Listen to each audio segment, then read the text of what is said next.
These are my new HOK skis, HOK skis. I'm not sure how to pronounce. I think it's HOK.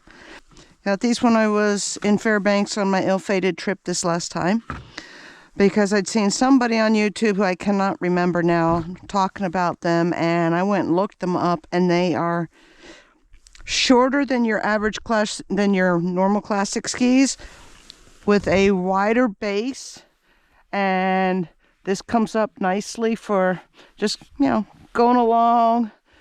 I'm not real good at the ski talk, but this way this doesn't catch the snow. These are not meant for downhill. These are meant really just for cross-country skiing, which is exactly what I wanted. I'll press it this way, and that will open up just like that. There we go. These are already set for my boot. And these are also, a great thing about these is that these work with these big old baffins. Totally awesome. All right, puppy, you ready for my first solo run with my new skis? All right, puppies, let's see how we do here. Whee!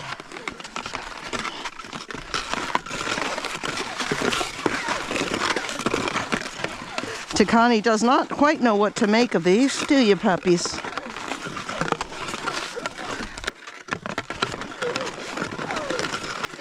All right.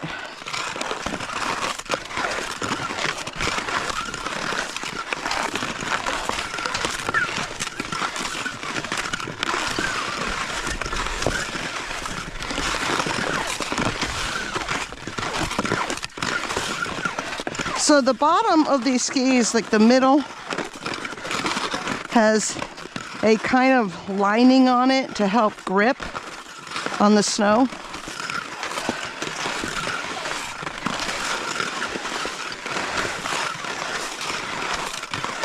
And these are far better than having to wear snowshoes.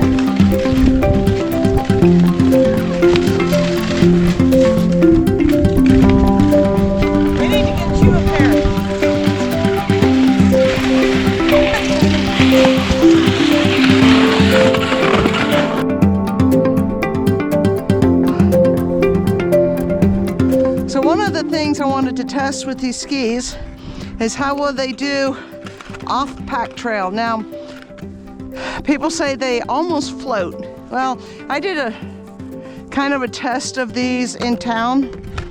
They had a pair there to try out, and I didn't actually float.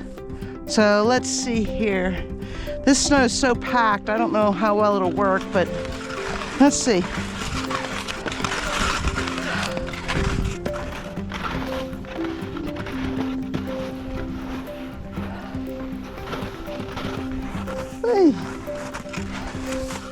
I'm gonna go out here because you can see all the trails there. So I'm gonna go out where there aren't any trails. Let's see how well this does.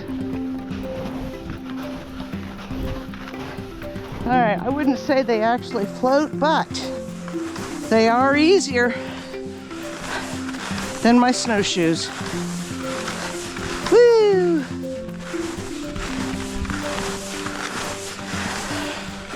So I wanted to let you guys know a funny.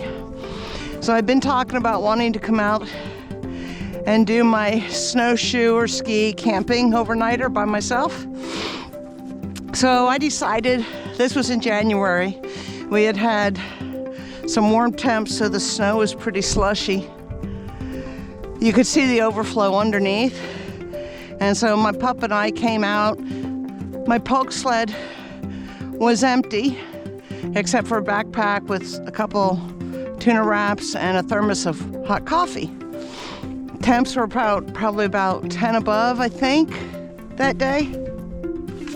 Maybe 20. Maybe 20. Anyway, I don't remember, but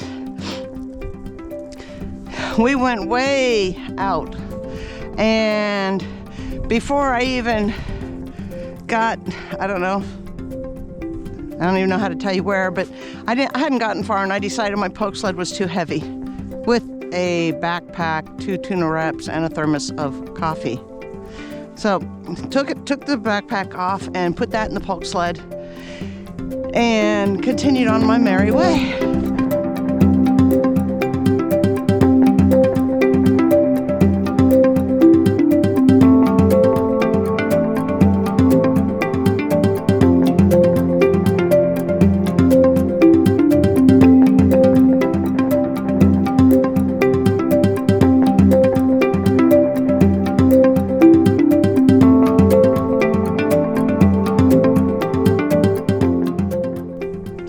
I actually didn't think I was going to make it back home, and things were too slushy for the snow machine, so I kept praying, please, Jed, don't come looking for me, you'll get stuck.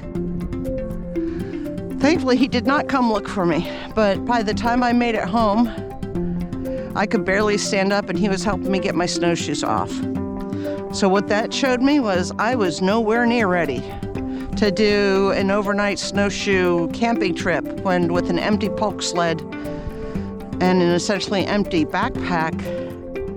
I was already wiped out before I'd even gone 2 miles. So I put that off, and I had already seen somebody do a video about these specific skis, and when I was in town, I went to this one ski place that had them, fell in love with them from the moment I tried them on, and bought them, and now I'm back home, and this is the first time that I've actually put these on and come out here with them. And I want to see how well I do with just this, not carrying anything, not pulling anything. And I don't know. Right now they seem great. I still want to do a camping trip before winter breaks up and we're into summer. So depending on how much time I get to get out here and just do some exercise out here, I may do my trip with a snow machine and just pull the sled behind me with my camping gear. Either way, I really, really, really want to do an overnight camping trip solo. Right now, it's a beautiful, beautiful day. I think today is March 29th. No clouds in the sky near us. So continuing on with my new skis, which again, I repeat, I am in love with. So much easier than snowshoeing.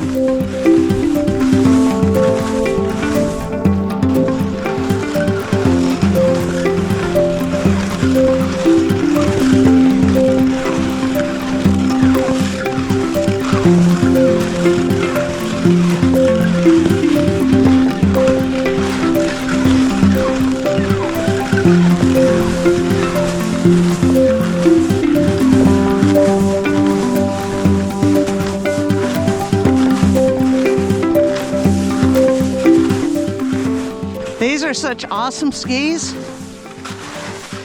And see, with these, as the tips are rounded, as I'm coming up over stuff, they're not getting caught in the snow.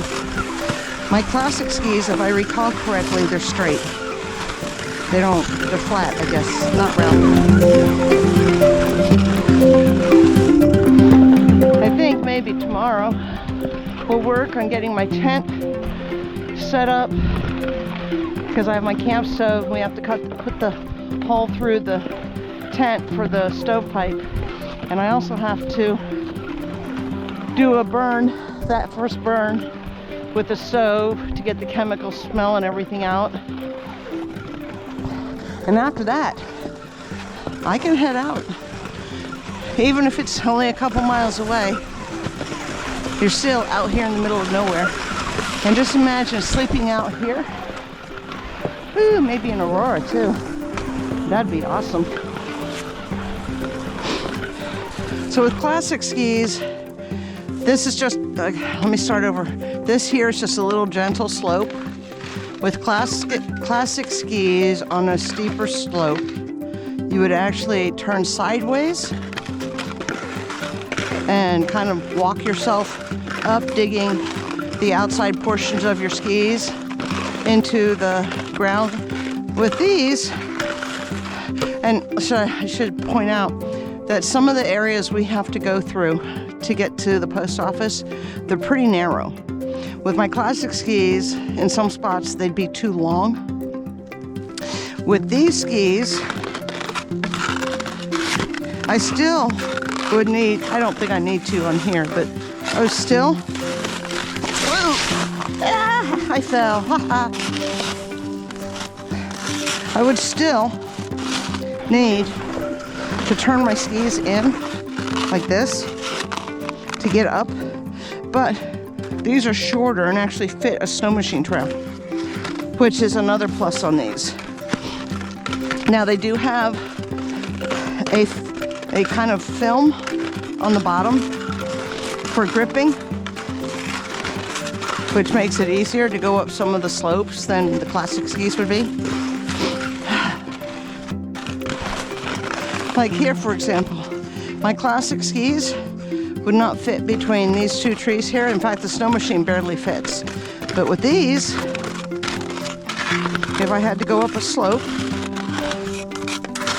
look at that. You can see, I mean, they fit, but just barely, but still they fit. Shorter and more stable than the classic skis. Perfect for backcountry, and I'd have to go back and look it up, but I do believe that is why these were made.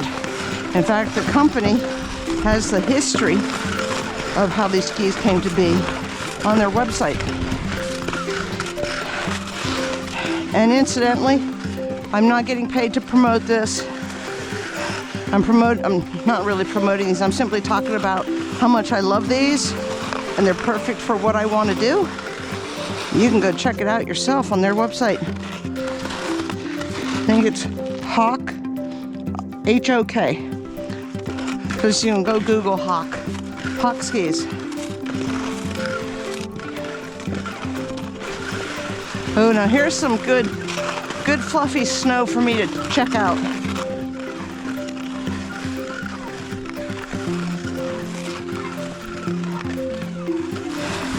Whoops, there I go, now I'm sinking. So, I don't float. Maybe some people do, or maybe it's just I still have a learning curve. I think maybe it's just me needing a learning curve, because now they seem to be fine. I just have to keep in mind, keep the skis flat with the tips turned up. Otherwise, down I go.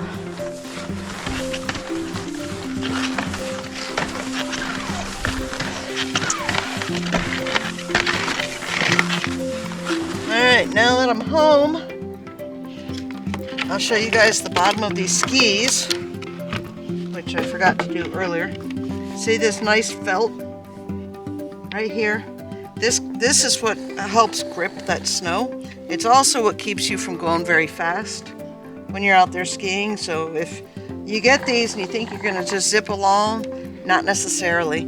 This actually, I don't know if, well, you can see where I rub on it. And like that, see? But anyway, I just wanted to make sure I got everything about the ski that I could think of. These are awesome, awesome, awesome duper, super duper.